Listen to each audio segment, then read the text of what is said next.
recording right now. Hello, everyone. Welcome to the Campaign for Food Literacy launch event.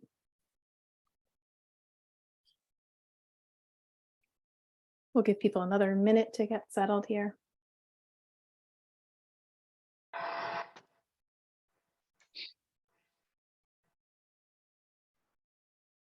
And if you could just mute yourselves unless you have a question to ask, that would be great.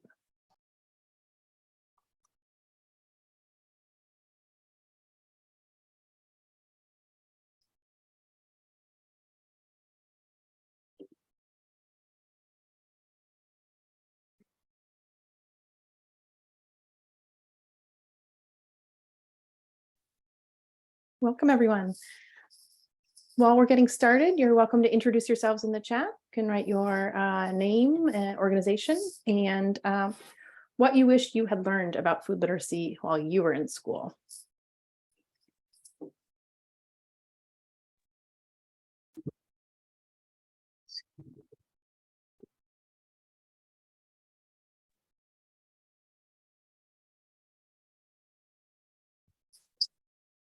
Wonderful. Welcome, everyone, to this Campaign for Food Literacy launch event. Just going to get started in 1 minute here. Thanks for starting us off in the chat, Bobby. So everybody else is welcome to introduce themselves in the chat and talk about what they wish they had learned about the food system while they were in school. Or if you're currently in school, what you do learn while you're in school.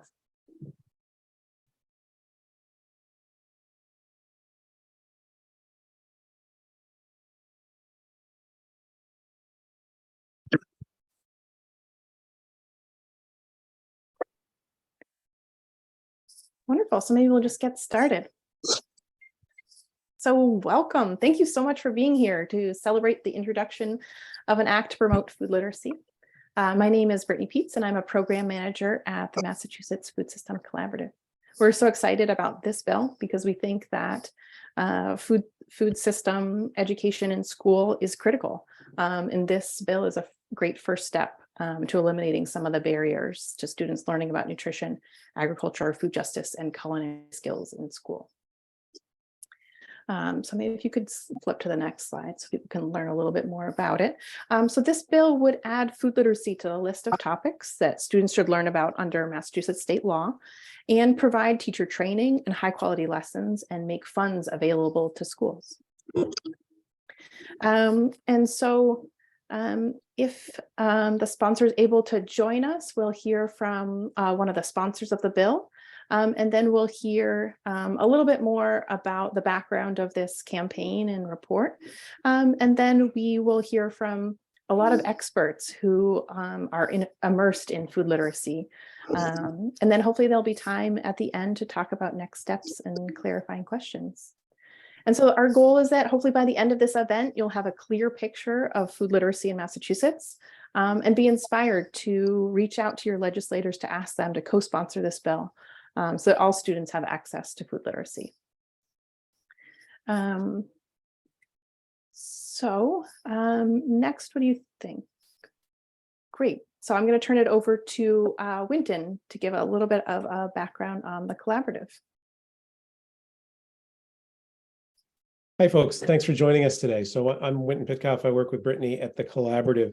The Collaborative came out of the 2015 Massachusetts Local Food Action Plan, which was developed over a period of 2 years through a big engagement process, setting out goals for the state around sustainability and equity in the food system. And the plan's available online on our website, mafoodsystem.org, if you're not familiar with it. And it has been used over the last 7 or 8 years to help guide policy and investments from the state, as well as to support a lot of your work and a lot of work that stakeholders and advocates do around the state. The plan doesn't belong to anyone in particular. It's very much a guiding document that anyone can use. And one of the recommendations in it which was in the food access security and health section, was the idea about bringing food literacy back to classrooms.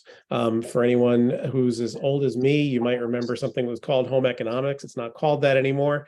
But the plan calls for returning that kind of curricula to public middle and high schools. It talks about an integrated curriculum, including basic cooking techniques, nutrition education, local agriculture education, food budget principles, food safety, nutrient information and labeling, food-related health benefits and risks. So that was in the food plan 7 years ago, and Brittany's going to talk about how we got to that point, to the point of actually getting this campaign started. But it's very much been a topic of conversation as we've talked about policy over the last 7 years. So it's really exciting to get this started. And thank you to so many of you who I know are on this call who've helped to inform the process thus far. And I will add, Brittany, we can go back. Senator Lewis has joined us if you want to introduce him. Thanks, Winton. Yes, and welcome to Senator Lewis. So I am going to turn it over to you so you can talk a little bit more about this bill that you introduced. So welcome.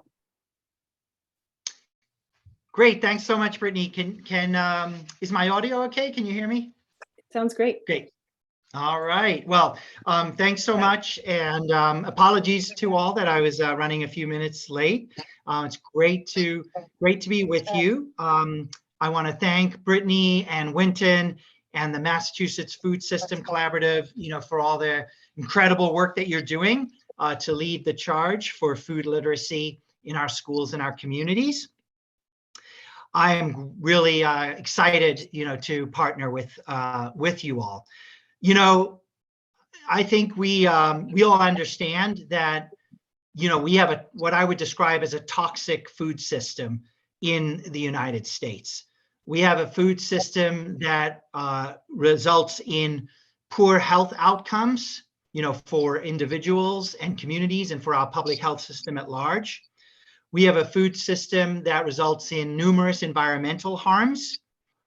And we have a food system that really isn't sustainable or equitable for meeting the needs of all of our communities, particularly disadvantaged communities.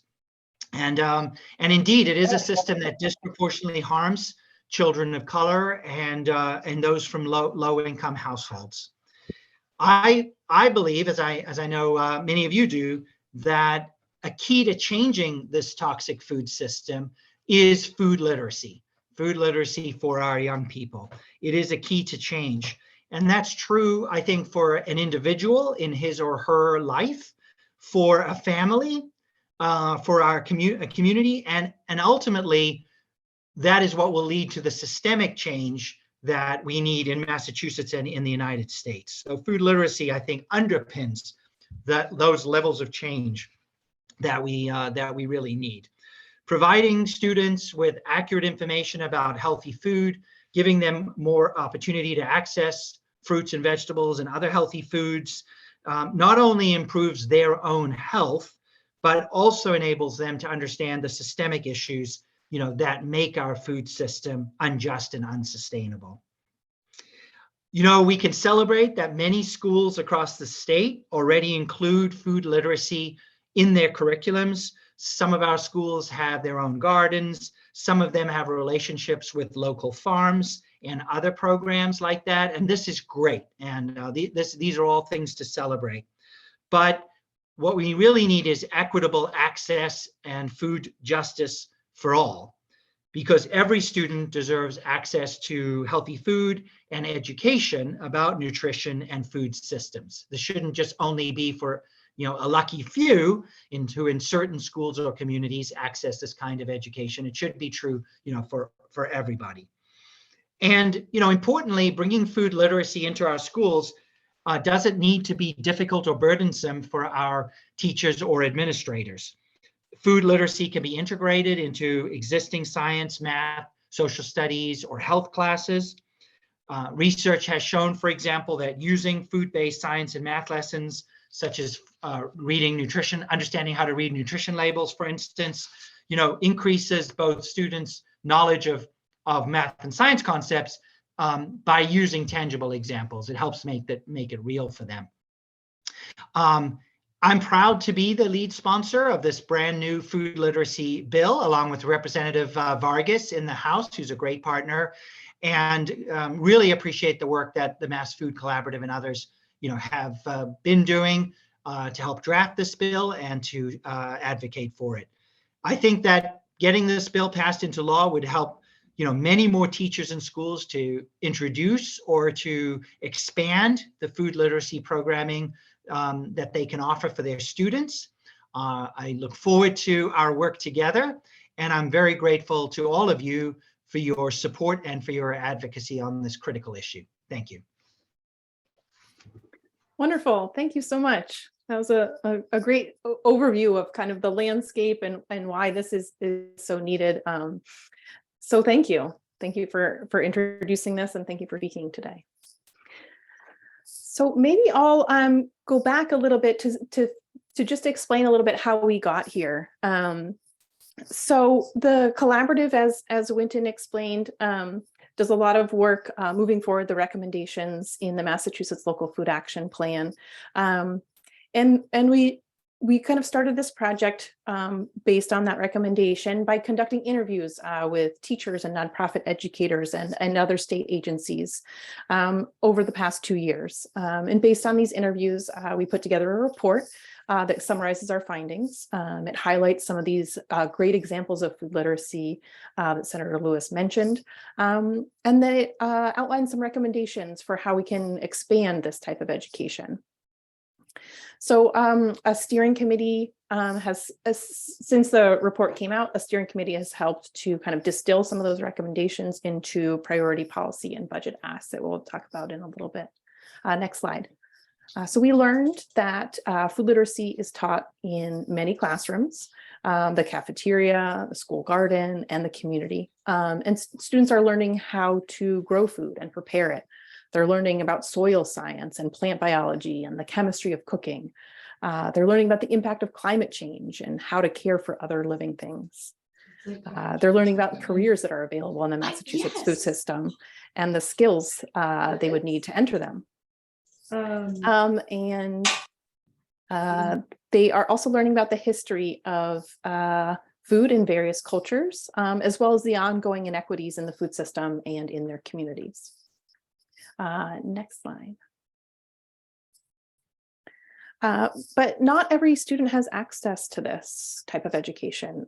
Challenges include that there isn't room in the school day for things that aren't required or tested, and food literacy isn't included in most state frameworks or tested on the MCAS, both of which influence what teachers teach.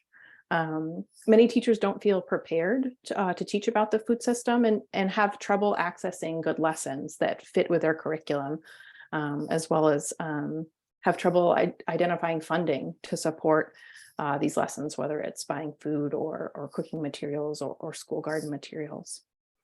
Next slide. So the goal of our campaign is to try to overcome these barriers so that all students can have access to food system education in school. And Senator Lewis talked about some of the positive impacts of that that we've kind of enumerated here, that it will positively impact the health of the students themselves throughout their lives, their communities, the environment. Next slide. So we're not doing this project alone. A working group helped get this project off the ground several years ago. And as I mentioned, there's a steering committee that's also helping to shape our policy. And over 50 organizations have signed on to our campaign so far. Next slide. So just as a review, this bill will enable teachers to justify including food literacy lessons in the school day. It will make high quality lessons easy to access. It will enable teachers to take professional development about the food system, and it will provide funding for schools. So today we are really lucky to be able to hear from several people who are really passionate about food literacy and that have done a lot to not only teach students in certain classrooms and certain schools, but also advocating for making this change more widespread. So we'll hear from a parent champion, a science teacher, a high school junior, and 2 nonprofit educators. We'll get to hear about their experience with food system education and why they'd like to see this bill passed. So I'm going to turn it over to Rebecca Klein. Thank you, Brittany, and thank you everyone for attending this launch. Next slide, please. So I'm a parent of a 5th grader at the Curley K-8 school in Jamaica Plain, part of BPS. And my role since 2016, when my son started in K1, has been a very organically evolving role. It started off with my husband and I just noticing a lot of room for improvement on the grounds. And so we started working on the grounds unofficially and then started inviting friends, and then it's become more and more official. And I wanted to share about how I've supported teachers to use the gardens that have already existed on our school grounds. And this slide shows that I took a Google Maps photo of the campus, and first I indicated all of the garden boxes in the dotted yellow and shared the map with teachers and asked who is interested in gardening, because what I found is that there isn't a continuous infrastructure for who gardens where and just anything about it. And so I found that they appreciated an organizing person, you know, to kind of just say, okay, you wanted to garden, you take this box. And so you can see all the grades and different kinds of classes who have participated. And the one that I think is the most surprising and unique is a middle school elective that's called Gardening and Art. And so this art teacher would bring her students into our outdoor classroom where we have 3 garden beds, and they would plant peas and carrots, and they would draw the signs that indicated, you know, this is where the carrots are planted, etc. And they also decorated some of the plants with yarn. But it was just a really nice way to engage students in growing food. Next slide, please. So yeah, and so one of the things, again, with the organizing role, one of the things I did was just create very simple signs, just indicating this garden bed is cared for by the kindergarten class, and I thought it was nice that the kindergarten teacher wanted to grow herbs for a sensory experience for the young ones, and it was great that they had the opportunity to feel the herbs, smell them, and taste them, and you know, this is part of what seasons our food. And another thing we've done is that we discovered that the tall garden boxes that are about 3 feet tall are inaccessible to some of the little ones. And so the teacher asked for low, less than a foot high beds so that the kids can just crawl up to it. And so we've done that. So I tried to answer some questions like, why are school gardens important to me? They're a reason to go outside, which I think is very healthy, both physically and emotionally for students and teachers, all of us. It provides a long-term community building activity for the class that they can, the class can bond over, you know, planting, even selecting the seeds, planting them, and then seeing some of the crops mature before the end of June. It's an opportunity for the students to educate each other on their own food preferences. And say there's a kid who really likes to eat raw carrots. Maybe another kid has never seen that happen. And if a kid, you know, does that in front of the other kid, then a world is opened, perhaps. And also, I think it's important just to instill a sense of pride in having accomplished something. I saw an Instagram post that said, I'm so glad I learned about parallelograms instead of taxes. It really comes in handy during parallelogram season. Um, so so to that point, that it's nice in school to learn about something that's very practical. I think this is a case in point. Learning about how to source food, how to cook food, learning about how nutrition, well, the nutritional aspects of food is just central to everyday life, much more so perhaps than parallelograms. And of course, it's a point of departure for learning about so many things that Brittany mentioned, like the chemistry of cooking and soil testing for pH and for toxins, understanding the difference between using pesticides and organic methods.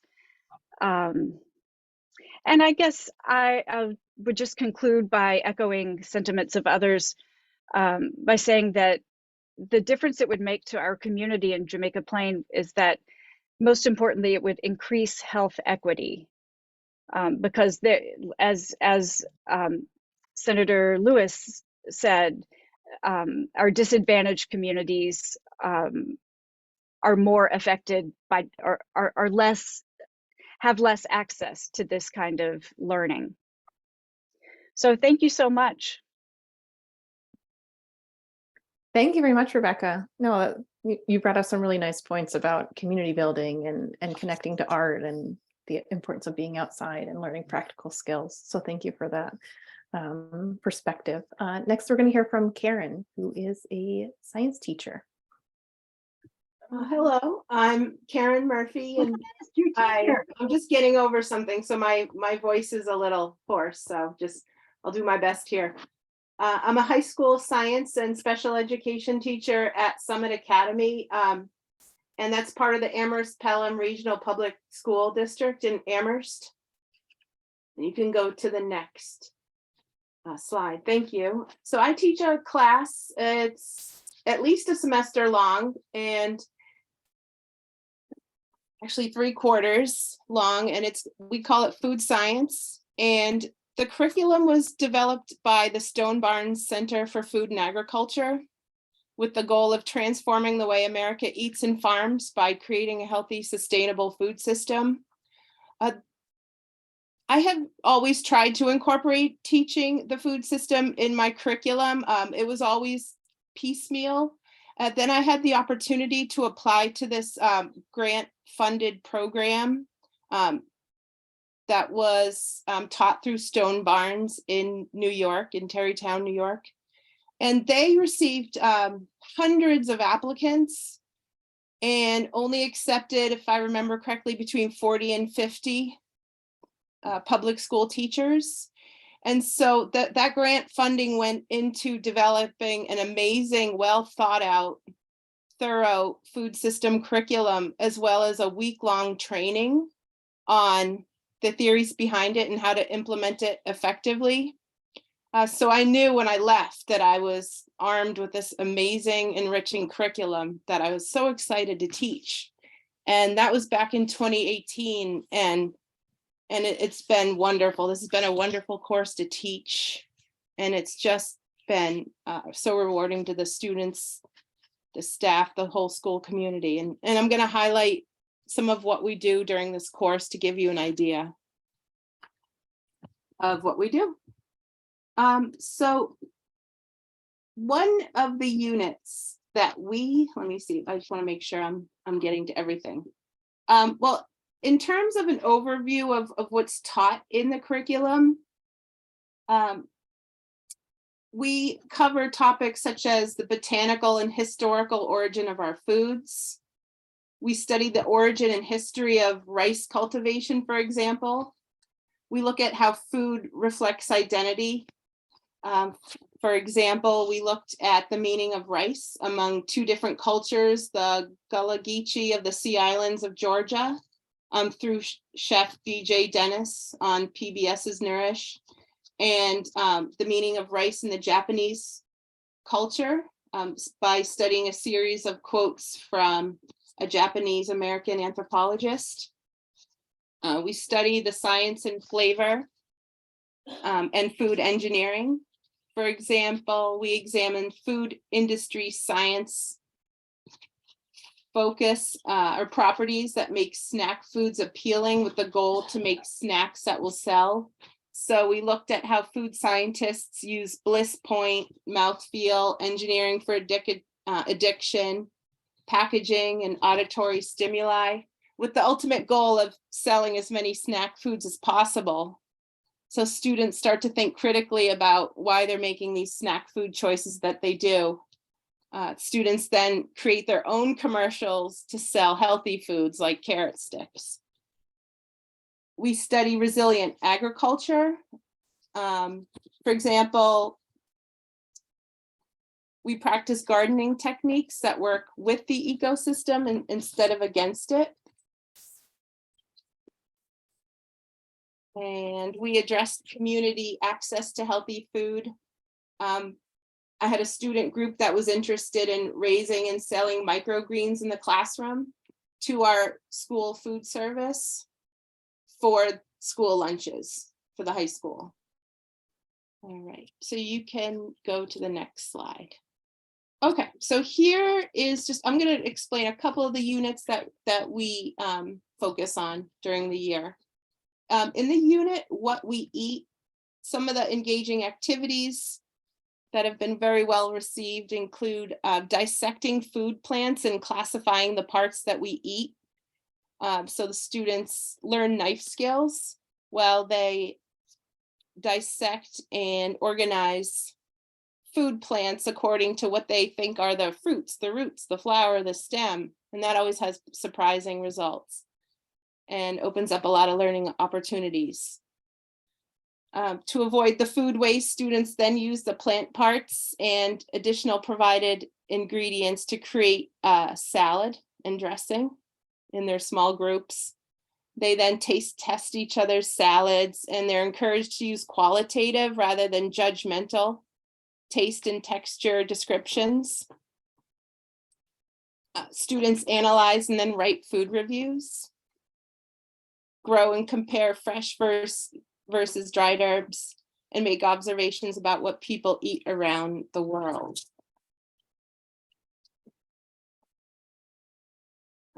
So we can go to the next slide. All right. So running throughout the semester is the Seed to Table project, and this ends up being the final for the semester, but I assign it during the first week. Each student chooses a food plant to grow and nurture, and they can grow that inside the classroom. So that's our grow rack at the back of the classroom. I took that picture a couple days ago. So these are all student projects. They've chosen all those plants and they care for them as well. We have a greenhouse that we use to extend the growing season as well. So we grow in both locations. And so students will grow this plant. They'll research the origin and history of this plant. Where was it first cultivated from a native wild plant? How did it spread across the globe? What is the story in that food? How has it been used by the cultures through which it is passed? They harvest the food, they make a meal to share with the community, and they document and reflect on the experience. Okay, we can go to the next slide. So here's some examples of some student projects using the ingredients that they've raised. We have some jalapenos that were grown in the greenhouse and jalapenos that were grown inside to make a stir fry and a salsa. You can go to the next one. Another student grew mint and made mint chocolate chip ice cream. This will be accompanied with a slide presentation that they'll make or a video to document and reflect on their experience. Another student made a charcuterie board using the basil that they grew. They made a basil cream cheese dip. All right. Another big hit, I'd say, another unit that we study is how cultures choose their food. We looked at food as medicine with a focus on Chinese medicine. food to celebrate and remember history. For example, the role of challah bread in Rosh Hashanah, food to build community, and students watched a short video in which Muslim students talk about the importance of fasting and then eating together as a community during Ramadan. We looked at edibility and taboos, really focusing on the idea that what is considered taboo in one culture is completely valid in another. And there's no one right or wrong food. It's all cultural perspectives, and they're all valid and they all have reason. So we encourage students to approach unfamiliar foods in a non-judgmental way. And here we have food grade crickets served creatively by a student. And surprisingly, the entire student body partook in this delicacy here. So lots of open minds, willing palates. And insects are very important food to many cultures. They're a high protein, low carbon food source. A good way of incorporating this curriculum or addressing the science frameworks for us was looking at sustainable agricultural practices. We study the Deheza, a sustainable, resilient farming system in Spain and Portugal, in which they work with and support the local ecosystem. And so a student created a concept web showing this relationship. So for instance, the native home oaks produce acorns, the native grasses. Also, along with the acorns, feed the pigs and the geese. The geese provide a natural, humane foie gras, and a very prized form of ham is produced. And in turn, the manure feeds the grass, creates habitat for the insects feed the native birds, and there you have it. And when we were studying climate change and ways to capture carbon instead of releasing it in the agricultural system, we looked at carbon capture techniques like composting, mulching, planting perennial versus annual food plants. And this culminated in students building a compost bin for our food waste. And since we've installed this food bin less than a year ago, we now have a resident hawk who hangs out in the tree right above the compost bin, which is pretty neat. So we're building our own little local ecosystem. So let's see. I do believe that concludes my description of how important teaching the food system has been to our school and to our students. And you can see how this can be incorporated across the curriculum: English, science, social studies, math. You could even teach parallelograms when you're building beds and compost bins. And let's see. And it really incorporates student identity. You know, everybody has some kind of identity or attachment to food. And it's a really great entry point for everybody. So thank you for listening. Thanks so much, Karen. So great to hear all the different ways that you're connecting to the food system. And I think you make a really good point about these cultural connections that you've done a really good job highlighting. Also, I want to try some of that mint ice cream.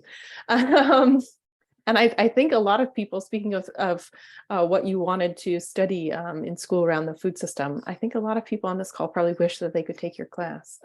So thank you for sharing. Next, we have Colette. Colette, if you'd like to talk about your experience advocating for food in your school. Yeah, good. Next slide, please.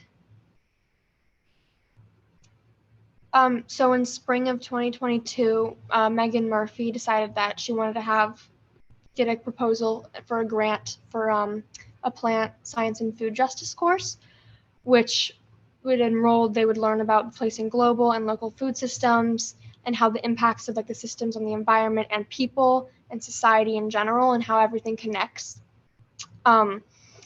We're applying the scientific knowledge and indigenous teachings to plant and grow vegetables, herbs, annuals, and perennials in school greenhouse spaces. I was part of the NEF committee, and I decided that my grandparents lived on a farm. And so my mom's a gardener, and we grow a lot of our own vegetables, and we have farm shares. And I think it's something really important to know the value of where you're getting your food and supporting local communities, as well as understanding like the process of which food has come, because food doesn't just arrive. We don't just go to Walmart or Whole Foods and get our food. It comes from places, and we think we should appreciate, acknowledge that more. I think we also need more sustainable food, as well as because we don't know how like the environment's going to be in like 20 years. So I think we need to be really careful with things like that. Next slide. So there's no on-site garden yet. Hopefully the goal is that we will be able to do that. But we're partnering with the Grow Food Northampton, which we're going to plant seeds in the local community garden. During that time, we're also gonna, while we grow it, we're gonna donate the food, which is part of the food justice part. And to local food shelters and food pantries and things. And we were trying to apply the classroom learning to local communities and around the world around us. I think it's also something really great to learn about, because I think as people, we need to stop taking so much time for ourselves and acknowledging that there's an environment and there's plants and there's an ecosystem. And I think we need to put more thought and care into that, as well as like knowing how to grow food and understanding where your food comes from. It's a really good thing to know and to understand. And the course just began, but so far we've done a project about our food story, which I think too with food, something it's, you know, some people don't have any of it and some people like have too much, and there's a lot of like health issues related to it and mental issues. And I think it's really important to understand all of these things. We have to get back to what it really means to people. Thank you, Colette. That was wonderful. So great to hear from a student about why this is important. And we are so lucky that you're advocating on behalf of this. So thanks for bringing up all these things about food justice and the connection to community and learning these vital skills. So thank you very much, Colette. Next, we're going to hear from Emily on the vineyard. Hi, everyone. And thank you, Brittany, for including me and for moving this important legislation forward. I'm very excited to be here. I'm the education director at Island Grown Initiative. We're a farming and food equity nonprofit on Martha's Vineyard. Our food system education program has been going strong for 15 years and is now deeply integrated and valued part in each of our island schools. We've seen how food literacy education makes academic topics more accessible for diverse learners in our community. And we feel really passionate about universal food system education in Massachusetts for this reason. Just to give you a little bit of flavor of what it's like over here in Martha's Vineyard, we have about 2,500 students from ages 2 through 18 that we work with every year. Each of our towns and its corresponding school is unique and has its own character. 6 of our island towns have their own K-8 school. There's 1 regional high school. There's also a public K-12 charter school and a dozen preschools. About a quarter of our students are English language learners, and a quarter of our students are on an individualized education plan. And the programming that we've created in these last 15 years is really unique to each of our schools' values and the school's cultures. Each of our public K-12 schools has a garden, which serves as an outdoor learning classroom. Our public school gardens vary in size, but they're generally pretty large, between 10 and 20 raised beds. Gardens also often feature perennial plantings with things such as native pollinators, plants, fruit trees, and shrubs. Our preschool gardens are generally smaller. Those are usually about 1 or 2 raised beds. And we do have 1 school that we work with that does not have a outdoor learning space or garden at all.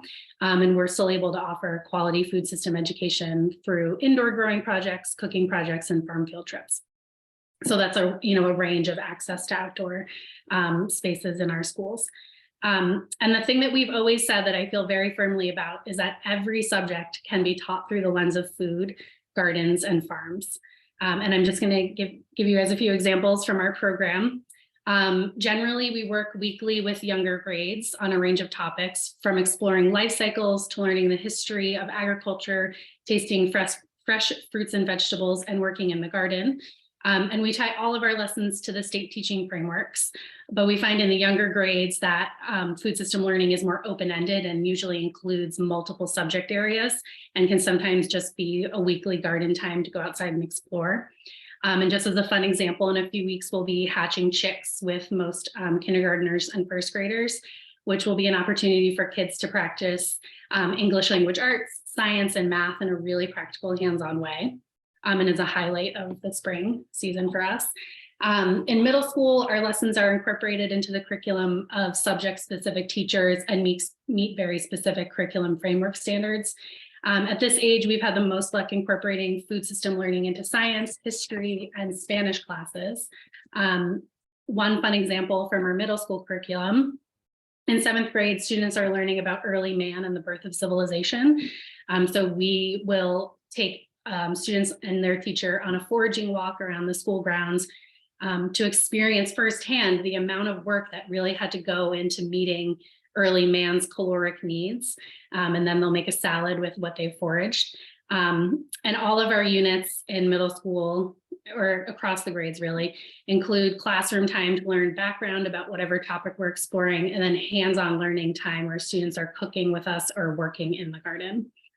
And then in high school, our curriculum is more project-based. So for example, an earth science class used the garden to set up an experiment where they gathered data about microclimates and how they impact plant growth. We also provide the opportunity for more independence in the high school level through an internship program and a student-run garden club. You can go to the next slide. The other thing that we really believe is that hands-on food and garden education makes academic topics more approachable for diverse learners. So in as an example, in high school ELL English language learner students, many who have recently moved to the United States and are not proficient in English are required to take a science-based MCAS test. So we work directly with the ELL science teacher to design hands-on projects in the garden that allows students to learn specific topics that they will be tested on in their MCAS test. And we find that this hands-on learning helps to bridge that language gap for many of the students. And the feedback that we receive from teachers across the grades really confirms what we're seeing firsthand, which is that student engagement is much higher when they're in the garden or working with food. And I just want to close this all out by saying that we've been really lucky to bring food system education to our island's youth for the past 15 years.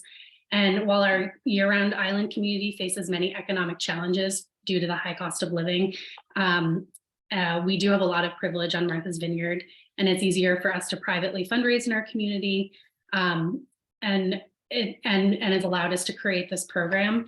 And because of that, it's why we feel so passionately that this should be an equitably accessed for all students in the Commonwealth, and that this legislation is so important. We see the value of this programming for our kids, and we want to make sure that kids across the Commonwealth have access to this level of education. Thank you, Emily. That was wonderful. And what a great history, 15 years of integrating this into all schools at all levels. That's amazing. And I love the idea of students learning, basically studying for the MCAS, but through doing projects in the school garden. And I think that the idea of Lowell Elementary School students raising chickens has got to be one of the cutest things ever. So thank you for that. Next, we're going to move to Sally. Hi, my name is Sally Sampson. I'm the founder of Chop Chop Family. We are the publisher of Chop Chop, the Fun Cooking Magazine for Families, which is a 48-page magazine that is really focused on cooking, getting kids to cook, and as everybody else said, learning all the things through the lens of cooking. So we focus on math and science and Spanish lessons and reading comprehension. And we are not on the ground like everybody else is. In fact, we are by the way, so many people said stuff that I'm like busily taking notes, like now we have to include that in the magazine and we have to include this in the magazine. There were just such incredible things. But so we distribute the magazine, and what we found initially was that a lot of teachers, we have teacher packs, we're bringing them into the classroom and then coming back to us and saying, we don't have a way to integrate this into the classroom. And so we ended up developing, the next slide. We ended up developing curriculum based on all these different things that could be done in a classroom.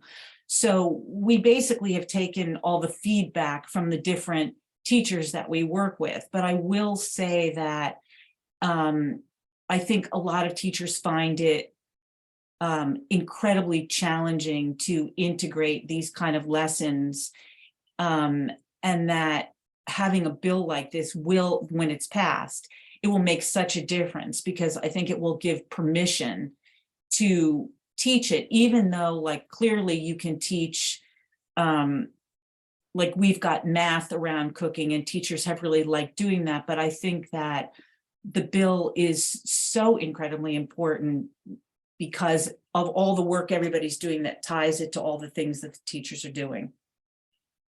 So that's really it. Thank you, Sally. That was great. And I think that perspective on what's still challenging for teachers really speaks to some of the reasons that this bill is filed and why we're advocating for it. So thank you for that. Yeah, so I think that all of those were really inspiring and hopefully provided some great examples of what food literacy looks like in action across the state. And we know that, you know, this is happening at many schools, many that weren't mentioned here, but that we also know that there are many teachers and schools that would like to include food literacy and haven't been able to. They don't have the necessary support, or they feel like overwhelmed by the existing requirements. They don't feel like they have the lessons, as Sally mentioned, to really implement that. And so this bill will support teachers in implementing this critical life skill by providing training and showing how food literacy aligns with their existing curriculum. And we do want to acknowledge that teachers have a lot on their plate. So we're trying to make sure it's as easy as possible by providing these supports as well as part of the bill.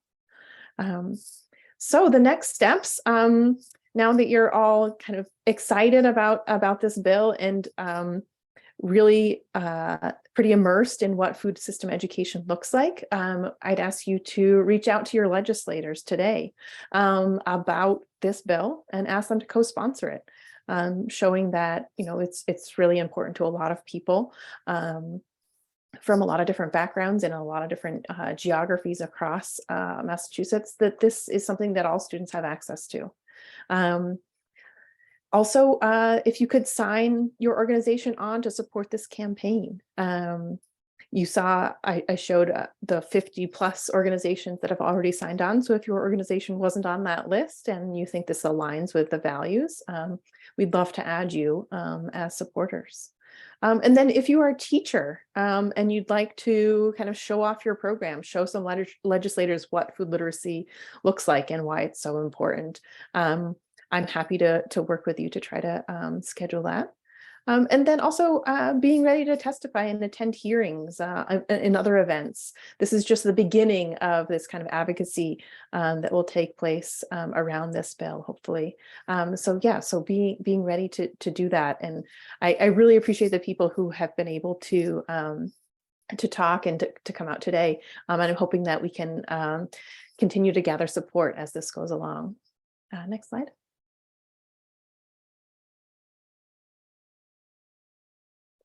Yeah, so looking forward, we are also hoping later this spring to do a budget ask. So this would continue to support teachers in implementing food literacy in their classrooms. So it would be for a position at the Department of Elementary and Secondary Education and a position at the Massachusetts Department of Agricultural Resources.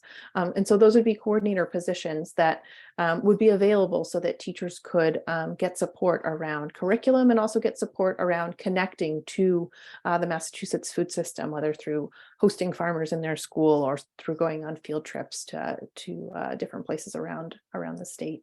And then we'd also like to expand professional development opportunities and pilot a grant program for school districts to hire district level food literacy coordinators. Several districts already have these positions, and they've been able to do a lot to really make the food system education very cohesive. I think somebody had talked about doing kind of like piecemeal food system education, which I think is really what many schools are doing. So this kind of district level coordination would help to align curriculum, and then it would also help to get funds for those types of activities.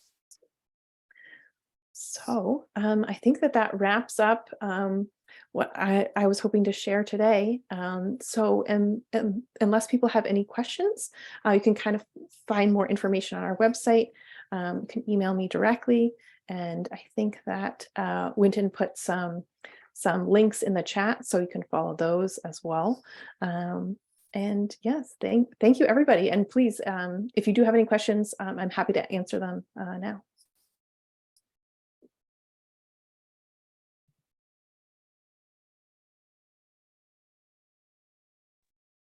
Brittany, do you have a list of who has already co-sponsored this bill on the collaborative website?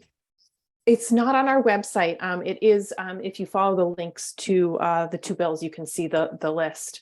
Okay. Yep. Thank you. Yeah, and that's linked in the PowerPoint or the slide. And so when I send them out tomorrow, you can, it'll be an easy way to check. Thanks for asking. Other questions? Deb. Yeah, hi everyone, and thanks for all your great work. I don't know if anyone is on this call from Mass Farm to School, but I'm just curious about all those, obvious connections there. Yeah, we've been working really closely with Mass Farm to School throughout this whole project, and I'm trying to see if there's somebody who can speak directly. I want to speak on their behalf if they're on here. I don't see anybody from Mass Farm to School, but yes, they've definitely been part of our working group and steering committee. And yes, we've been working really closely to make sure that the legislation that they have filed and that we are filing align, as well as trying to think about how some of the grant programs and others also kind of will match up and complement one another. So yeah, we know that they have done a lot of work around local procurement as well. And so we haven't focused that much on that during this project. We know that it's important, and they're kind of supporting one another, students learning about food in the classroom, and then eating healthy local food in the cafeteria makes a lot of sense. So really working closely to make sure that the whole school environment is supporting students learning about the food system. Great question.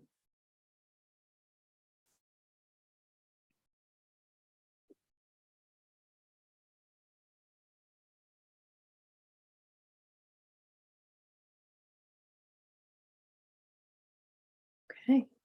Well, thank you all for your time. Thank you to Senator Lewis for joining us and for all the wonderful educators who were able to speak as well. Well, thank you. And please do reach out to your legislators, and I'll be sending some follow-up information to everyone tomorrow. So thank you.